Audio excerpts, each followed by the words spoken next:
I realized that we had probably pulled the wool over the American people's eyes, and certainly over the international community's eyes. And so I felt pretty low about it.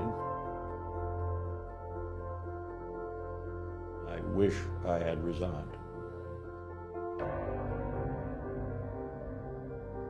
One of the things that disturbs me most about this is that the same tactics are being used as were used in 2002 and early 2003 with regard to Iraq. The same people, the same tactics, the same litany, the same strategy, the same everything. And yet there seems to be, as Gore Vidal called the American people, we are the United States of amnesia. There seems to be no reasonable attitude out there about this, that, hey, we've seen this before. We do not need to do this again. We've been at war for 17 years now, but that's the problem we have in this country. No one remembers these things. No one associates them with the present or the future, and we keep repeating the same mistakes over and over again.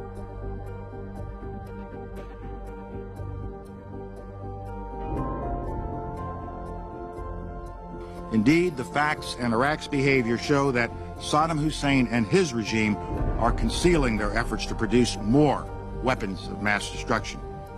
When I listened to him present, I realized that the 6 days and 7 nights that we'd spent preparing his presentation had not allowed me to look at the whole thing, to understand exactly what he was saying, particularly the part where he connected the 9/11 attacks, Al-Qaeda, the terrorist organization, with Saddam Hussein, which I and others in the intelligence community knew was a real stretch. So this was bogus information we were putting out at the United Nations, and Richard Cheney, the Vice President, and George Tenet, the DCI, knew that it was bogus information and never told the Secretary of State. It was one of the lowest points, if not the lowest points, in my professional life. And Powell has said I shall ever be remembered for that moment at the United Nations talking about Iraq's WMD. I suspect he's right. My fellow citizens, at this hour, American and coalition forces are in the early stages of military operations to disarm Iraq, to free its people, and to defend the world from grave danger. This decision in 2003 to invade Iraq will be ever interpreted by historians as a catastrophic strategic mistake. What we did when we invaded Iraq was violate 40+ years of U.S. foreign and security policy. We destroyed the balance of power in the Persian Gulf. And we started what is going on now and probably will be going on for years to come, this massive chaos, killing, death, starvation, states failing and so forth, Syria, Libya, Iraq, and possibly Lebanon, maybe Jordan. What we have is chaos, and we produced that chaos. Just as sure as we produced the chaos, we produced ISIS. We produced all of this by that really unwise decision in 2003 to invade Iraq.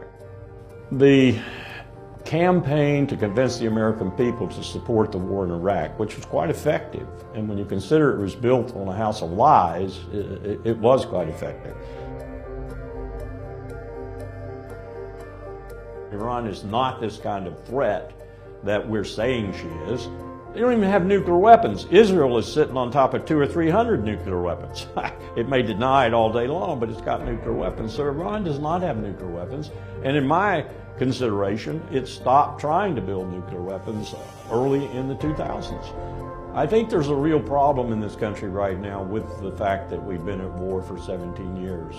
Less than 1% of the country is bleeding and dying for the other 99%. Those young men and women come from the less affluent and the less educated.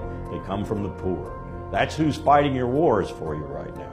And maybe many people out there who will say, thank you for your service, but what you're really doing is assuaging your own guilt, because that's what we've been doing for 17 years. We need to stop doing this. As a young man, 21 years old, I went to war in Vietnam. I went to a war that was built on lies. As an older man, I was Chief of Staff at the State Department and watched another war unfold, built on lies, the war with Iraq. Now we are getting ready to go to war with another country, Iran, on another house of lies. We need to prevent that.